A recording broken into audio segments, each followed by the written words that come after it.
Let's move on to second paragraph and discuss difficult word meanings extracted from this paragraph. First word is orphan. इसका meaning होता है a childhood deprived by death of one or usually both parents, और उर्दू में हम इसे कहेंगे यतीम.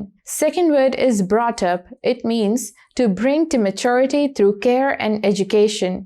या raised कहेंगे इसे, या उर्दू में कहेंगे परवरिश करना. Third word is strict. It means uncompromising या harsh, और उर्दू में इसे कहेंगे सख्त. Fourth word is warm-hearted. It means sympathetic and kind. Urdu में इसे कहेंगे नर्म दिल या हमदर्द. Let's move on to the explanation of second paragraph. Second paragraph में अब हम देखेंगे कि स्टोरी किस तरीके से स्टार्ट हो रही है. पिप जो मेन कैरेक्टर है स्टोरी का, वो एक लोनली ऑर्फन है. इट मीन्स कि एक तो वो यतीम है, साथ में वो लोनली भी है, which means कि उसके पास कोई नहीं है जिसके ऊपर वो रिलाई कर सके.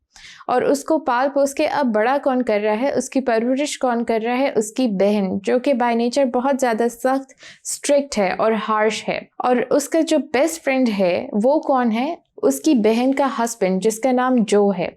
उसका बेस्ट फ्रेंड क्यों है, क्योंकि जो उसकी तरफ बहुत ज़्यादा नर्म दिल है, सिंपैथेटिक है, काइंड है, और वो उसको इस तरीके से प्यार करता है पिप को जैसे कि पिप उसका अपना बच्चा हो.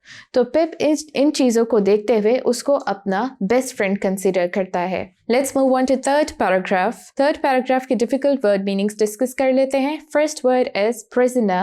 It means a person who is kept in prison as a punishment, यानी कैदी. Second word is escaped. It means to get free from something, यानी फरार होना. Third word is recaptured. It means to take something into your possession again, especially by force, यानी फिर से गिरफ्तार करना. Let's move on to the explanation of third paragraph.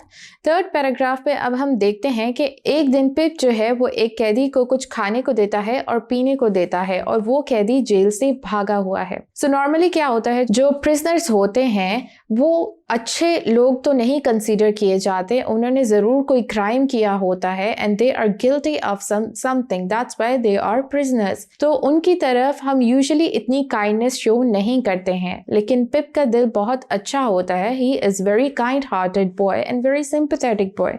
जब वो देखता है कि इसने कुछ खाया नहीं हुआ है तो उसको वो कुछ खाने को और पीने को ऑफर करता है. ये चीज़ उस कैदी को बहुत ज़्यादा मूव कर जाती है, क्योंकि वो he has escaped the prison, वो on the move है, वो भागा हुआ है और सोल्जर्स उसको ढूंढ रहे हैं, उसकी तलाश में है. इतने में अगर उसको कोई काइंडनेस शो कर रहा है तो ऑब्वियसली उसके दिल में उस इंसान के लिए जगह बन जाएगी, और ये काइंडनेस कैदी वो कभी भी नहीं भूलता है. लेटर ऑन इसको रेसिप्रोकेट करता है. वो हम देखेंगे किस तरीके से करता है. Let's move on to fourth paragraph. Fourth paragraph में कोई डिफिकल्ट वर्ड मीनिंग नहीं है, so will move on to the explanation directly. अब फोर्थ पैराग्राफ में हम क्या देखते हैं कि पिप को कहा जाता है कि उसको एक ह्यूज अमाउंट ऑफ मनी मिलेगा, जिससे वो क्या करेगा, वो लंदन जाएगा और अपनी लाइफ सेट करेगा, अच्छी एजुकेशन हासिल करेगा.